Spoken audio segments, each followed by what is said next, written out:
My brother pulled a surprise proposal on my fiancée to prove she's just using me to get back at him, and now I'm crossing my fingers that his wild move hasn't scared her off. My 28 male brother Mark, 26 male, used to date my fiancée Jen, 26 female, a year ago. For context, they dated back in August 2022. They were only together for a month before he broke things off with her because he was bored of being in a relationship and never really wanted to settle down anyway. At the time they were dating I was in a different state, so I had no idea he even had a girlfriend, and I had no idea who Jen was until I met her. Jen and I met at a bar when I moved back in October and hit it off really well. She was easily the most beautiful and intelligent woman I ever met, and we met up a few times more before we made it official.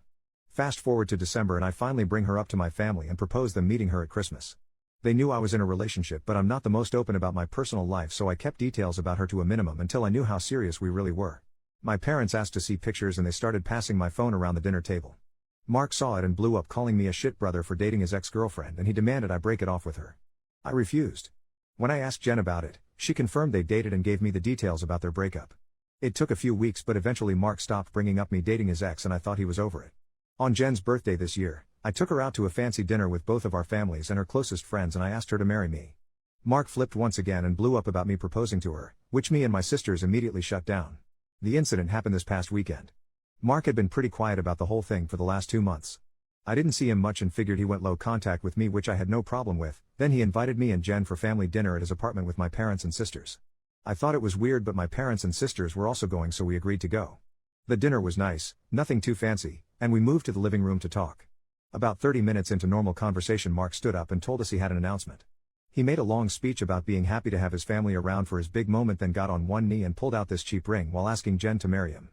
Jen was confused and obviously uncomfortable and demanded that he put it away and stand up. My dad tried to make a grab for Mark, but I got to him first and punched him. I won't repeat most of it, mostly because I was too angry to even listen to most of it, but he said something along the lines of wanting to show me that Jen wasn't really into me and just wanted to get back at him. Before it could get worse, my parents rushed me out and promised to talk to him. It's been a few days since it happened and I'm still pissed off. I don't know what to do at this point. I'm scared Jen might have second thoughts marrying me because of this. Any advice? Edit to add later that day. First, thanks for reading and responding. I want to clarify a few things that I saw in the comments. 1. Jen and I are newly engaged. It was one of those feelings where we both knew we were in it for the long run. As fast as it is, I'm sure about her. 2. When we met, I was the one who approached her, not the other way around. Whether she knew or had suspicions of us being related, I don't know. I asked after finding out they dated and she says she had no idea. I didn't have a reason to doubt that, but I can admit this, seemingly, overreaction on Mark's part does raise red flags. 3. I had no idea she and Mark dated when I met her. Mark and I aren't close at all. We used to be, but as we grew up we drifted and talked less and less. Before I moved back, we didn't really speak much aside from special days like his or my birthday. Jen knew of my family but not much until I decided I was ready to introduce them to her. When she and Mark met, again, I didn't get a sense of any residual feelings on either part. She didn't treat him like a stranger, but she also wasn't overly affectionate with him either. 4. I was told this was a relationship that lasted a month. I didn't think I needed permission from Mark to ask her to marry me, but maybe that was wrong of me. I'm not sure. That being said, I plan to talk to Mark this weekend to lay everything out on the table and figure out what's up. I never asked for his side of their relationship, which is my fault for not doing my due diligence. Update 2 days later, I called Mark and asked him to meet up with me at my place to talk. I told him I would prefer Jen to be around for the talk as well, but I was cool with it if he didn't want her there.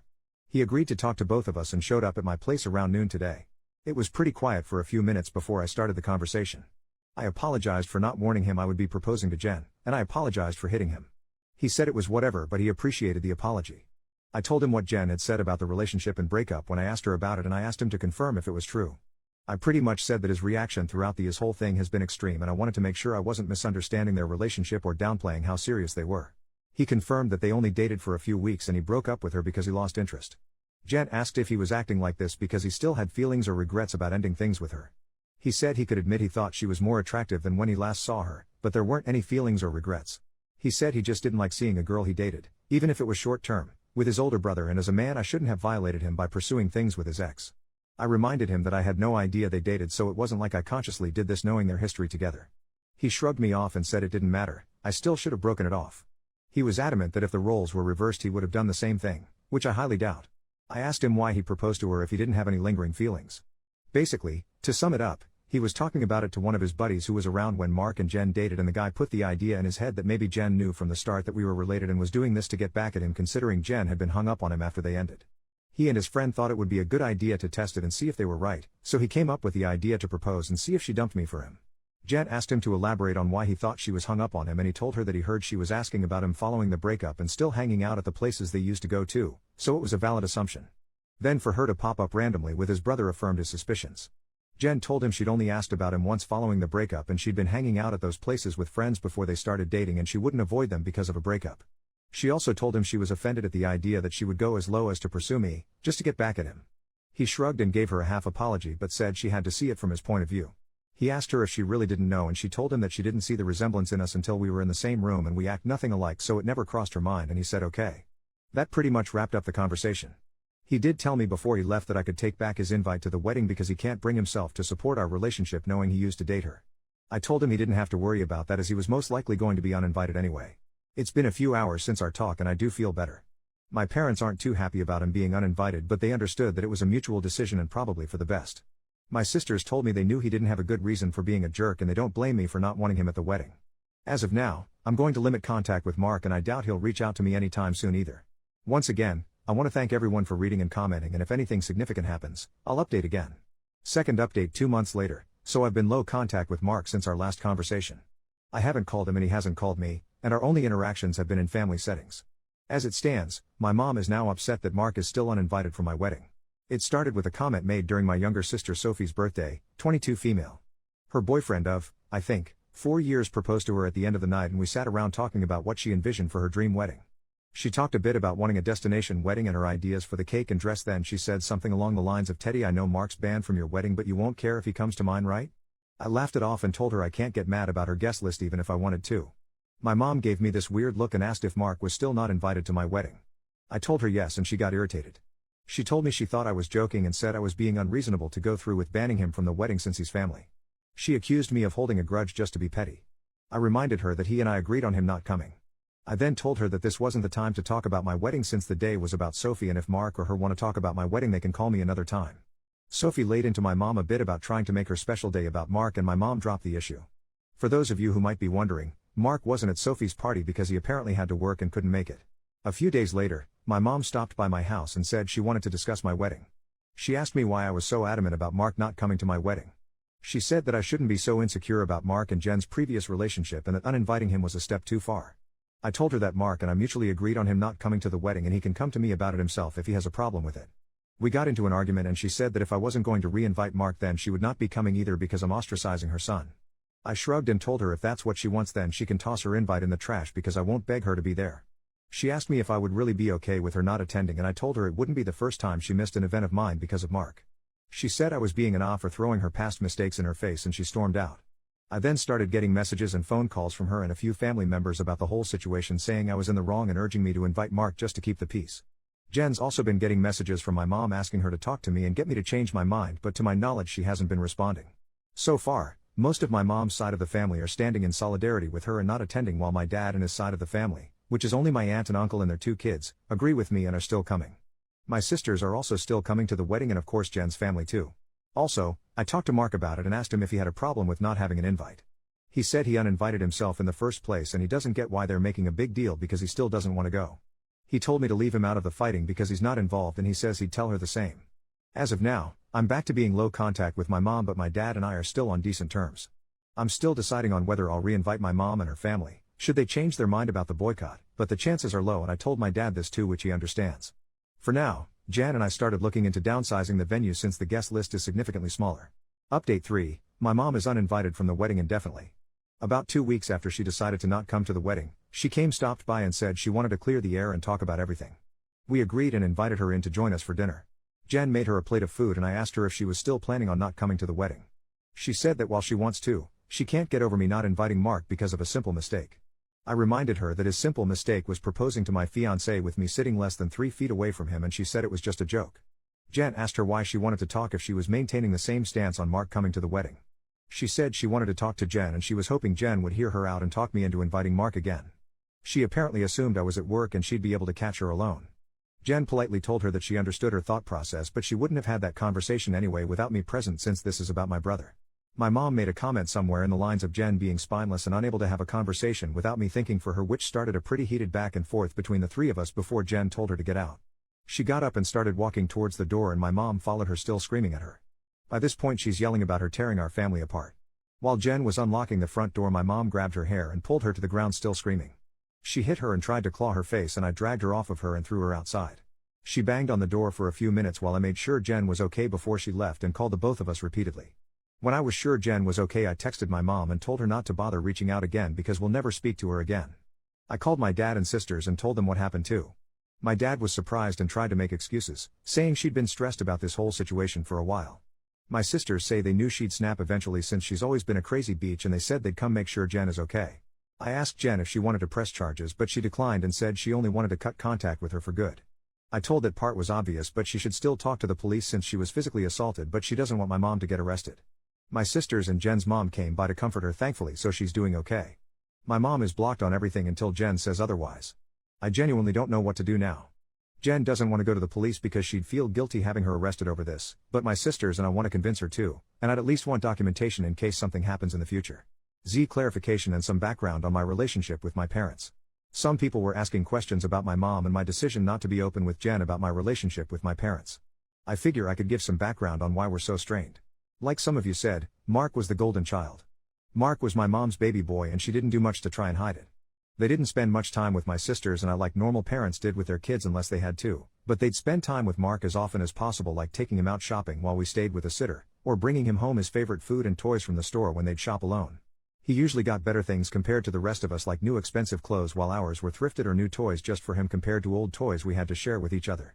If my sisters and I got gifts, they were for us to share, but my mom made it pretty clear that Mark's things were only for him and we shouldn't touch it. When Mark would screw up, I'd get punished for not being a good role model and showing him the proper way to behave. For example, Mark went through a phase of breaking his toys and I got the beating because obviously he learned that behavior from me. When he was 8, Mark got in trouble at school for trying to push a kid down the stairs. I was grounded for 2 weeks and told to apologize to the kid for not teaching my brother right.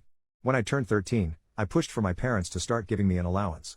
They agreed as long as I did household chores like mowing the lawn, taking out the trash, raking leaves, etc. It was usually somewhere around $25 a week to help me start saving. Mark saw that I was getting money and he begged my parents for an allowance too. Instead of making him work, $10 of my allowance money was given to him each week because we were doing such a good job with our chores, that he never touched. Whenever I asked him to help, he'd tell me it's not his job to do chores so why should he bother. It was around this time that I started really distancing myself from my brother. By the time I entered high school, we only talked to each other when we needed small favors or when we absolutely had to. I got my first job when I turned 17 because I wanted to finally get my own car and make money that they couldn't force me to give to Mark. My oldest sister Maggie helped me start my own bank account and showed me how to properly budget and save my money. I got my first car at 18 after all of my hard work. When Mark got his license, my parents asked me to let him use my car to get around and for extra practice behind the wheel. Reluctantly I agreed and for a while the arrangement was fine. Mark used my car when I didn't need it and helped maintain it pretty well. When he expressed wanting my parents to buy him his own car, my mom came to me and told me to give him my car because he needed it more. When I refused, she threatened to kick me out. We got in a fight that night which ended with her giving Mark my car and taking me to transfer ownership of it to him within the following few days. Since I didn't have anywhere else I could go at the time, I just sucked it up and signed it over. When I graduated high school, both of my parents skipped my graduation because Mark didn't want to sit in a long ceremony just to see me get a piece of paper, and my mom didn't want to leave him alone for the night. So I only had the support of my sisters and my aunt and uncle who wanted to take me out. They ended up having to bring me home at my parents' request because they made me dinner to make it up to me. It was a dinner I couldn't eat because my mom put shrimp and chicken on the same serving dish and I'm allergic to shellfish. My first year out of high school I worked 2 jobs to buy myself another car, and at the start of the new school year I moved away for college and cut contact with them. They, mostly my mom, tried to reach out for the first few months via social media and Sophie, but I never responded and I told Sophie she would be cut off too if she kept trying.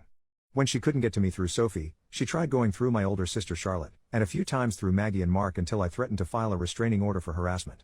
It was a bluff because I had no idea how to do it, but it managed to scare her off and the most I got from her was happy holiday texts over the years. Around the time I moved back, Charlotte told me they had been seeing a family therapist, at Charlotte's request, and my parents wanted to apologize for their treatment of us. I was hesitant but I agreed as long as they would be genuine, and the reconciliation process started when I moved back home. That doesn't even scratch the surface of everything they put me through, and it took a lot for me to even begin to let them back into my life. When I met Jen, I wasn't sure where my relationship with her was going or where my relationship with my parents was going. I didn't want to mention my family at all mostly because I was ready to cut contact again if I needed to. Jen was understanding of it being a sore subject and didn't press for more. I hope this helps shed some light on some of the questions I've been seeing pop up. Update 4. I want to thank everyone who's taken the time to give me advice on what to do going forward and all the kind messages and comments I've gotten over the past few days and weeks. Jan and I have read the comments together and everything is appreciated. To answer the most common question about why I chose to reconnect after everything, the short answer is because I would do anything for my sisters. Charlotte wanted the entire family around and for the birth of her first child and to help her while she adjusts. She didn't want part-time aunts and uncles who would only visit her kid during birthdays and holidays. She was never the type to ask for much of anything growing up, so when she asked if I would be willing to try for her, I agreed because it would make her happy. I also think part of me hoped that maybe they'd changed. I don't regret trying to reconcile either. My parents are still terrible, but I met the love of my life, so I call it a win. A few people wanted to know if there's an update, so here we go. Sorry if it's a mess or confusing, a lot has happened. We filed a report with the police and were told that even though Jen doesn't want to pursue anything, it's not up to us to decide whether it goes further, but they would keep our preference in mind. We provided some pretty decent evidence of the assault, including pictures of Jen's face and texts with my mom and dad talking about what happened. We were advised to report and record any other incidents with my mom going further in case anything else happens. Considering where we live, I doubt it'll go anywhere, but at least we have it on record.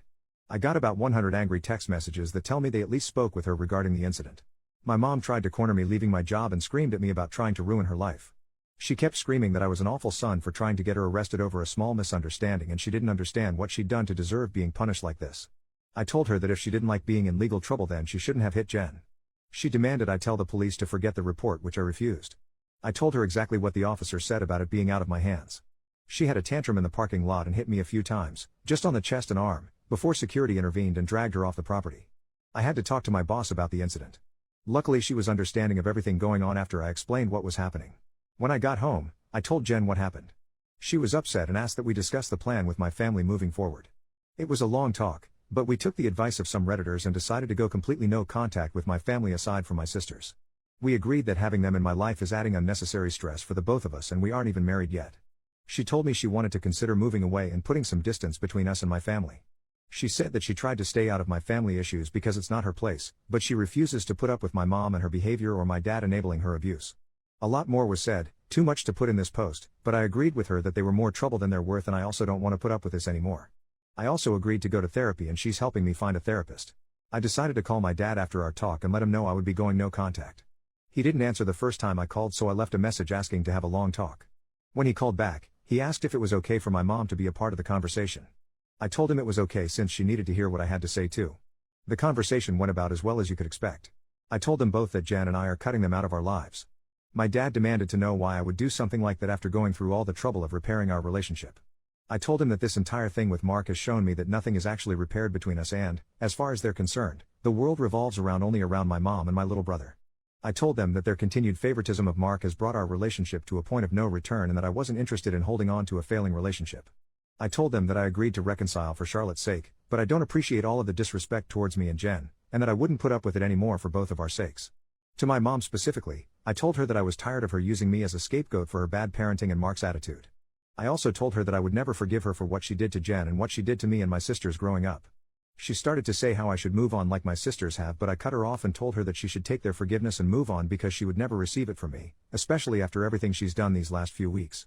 She started crying and asking me how I could treat her like such a villain. I told her she could only be upset with herself because I've done nothing wrong. She cried harder and told me how much she regretted having me and how I've only tried to ruin her life. This started a heated argument between her and Jen once again, and Jen told her in much more colorful words that she was disgusting, and plenty of other nice names, for saying something like that to me. I don't know if she left the room or just decided to shut up, but my mom stopped talking when Jen was done speaking to her. My dad said he wasn't okay with being shut out of my life and he asked me to try to understand my mom's point of view. He said that she was also struggling because her kids were at odds and I was being unfair to punish her for her struggles with raising and caring for us. The last thing he said was that we were a family and I shouldn't let past mistakes stop us from moving forward together. I told him that the only person she ever cared for was Mark and herself and there was nothing he could say or do to make me change my mind. I told him that it was up to him whether to keep my number, but I would be blocking him and my mom everywhere and I wouldn't be reaching out again. Then I hung up. Afterward, I sent a long email with a link to my posts attached to my entire family uninviting everyone except my aunt and uncle and my sisters to the wedding. I hadn't cried in a long time, but Jen held me while I cried after writing the email and she assured me we would be okay. My sisters also reached out to me after reading the email. I apologized to Charlotte for not being able to continue reconciling like she wanted, but she told me it was okay and it's not my fault I had to cut them off again. The response from my family has been pretty mixed.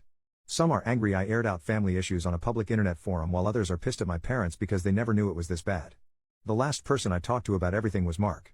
He asked if I was cutting him off too, and I told him I wasn't, but I wouldn't be going out of my way to reach out to him either. He didn't argue and just wished me the best with the wedding, and we haven't spoken since. Right now, Jen and I are looking for a new place to stay. The plan is to move closer to Jen's brother. He lives about 3 hours from where we are now, and Jen and I like the city he's in. I spoke to my boss about transferring, and Jen is looking into the option of working 100% remotely or possibly finding a new job. And once again our venue's changed.